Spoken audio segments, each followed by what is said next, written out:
Of the Canadian Arctic or the steaming rainforests that bordered the Amazon River. Her trips to Africa were too many and too varied to remember. The newspapers and television stations were quick to run a story if it involved Samantha Carlson hunting down a new geological find. She was attractive, athletic, intelligent, and accomplished. She was newsworthy.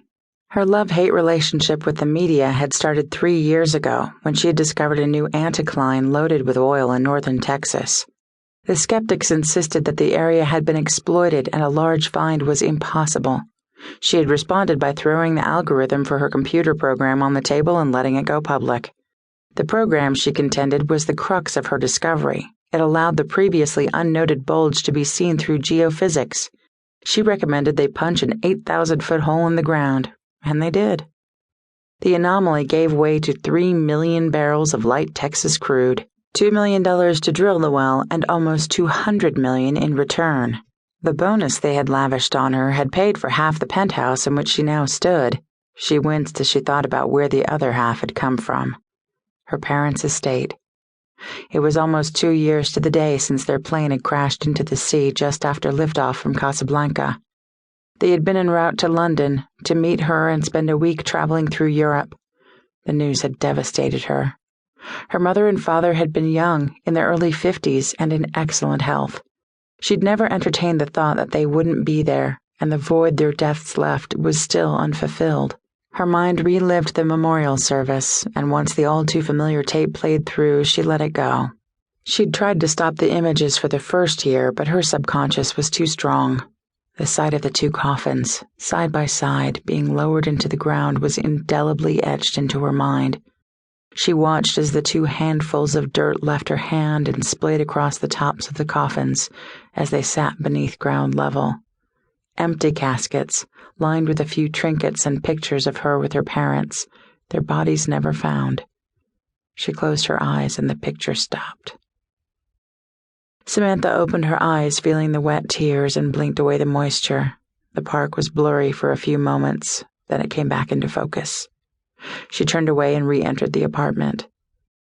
The coffee was still reasonably fresh, and she poured one more cup. She sat on the edge of the couch and looked at the number she had taken from her voicemail. She picked up the phone and dialed. "Good morning, Gemstar," a pleasant voice answered. "Good morning. Could you put me through to Patrick Kerrigan, please?" "Certainly. Whom should I say is calling?" "Samantha Carlson?" The line switched over to Muzak for a few moments, then Kerrigan's unmistakable baritone came on. "Ms. Carlson, thank you for returning my call." "No problem, Mr. Kerrigan, except that I have no idea who you are or what you may want with me." "That's understandable, Ms. Carlson. Have you heard of Gemstar?" "No, can't say I have." "We're a mining company specializing in gemstones, diamonds, rubies, sapphires, that kind of thing, and we need a geologist. Would you be interested in meeting with us?" Sam Carlson took a moment before answering. She was currently without a contract, but financially she didn't need to work another day in her life. Then again, not working was boring. "It depends on what you're offering, Mr. Kerrigan," she replied. "Our offices are in Manhattan, and I'd rather not discuss it over the phone if you'd like to drop by. Shall we say 1:30 this afternoon?" At precisely 1:30, Samantha Carlson stepped off the elevator onto the 63rd floor of Gemstar's building and into a world of opulence. Cultured Italian marble tiles graced the floors, and original oils hung throughout the foyer of the multinational company. Comfortable leather chairs and couches paired with teak tables furnished the room. The tones were muted teal, and a small waterfall tucked into a feature wall gurgled as the water softly fell onto the rocks. Sam Carlson took it all in and stopped at the rocks and the waterfall. She moved closer and almost gasped. Embedded in the stone were small greenish rocks, uncut diamonds.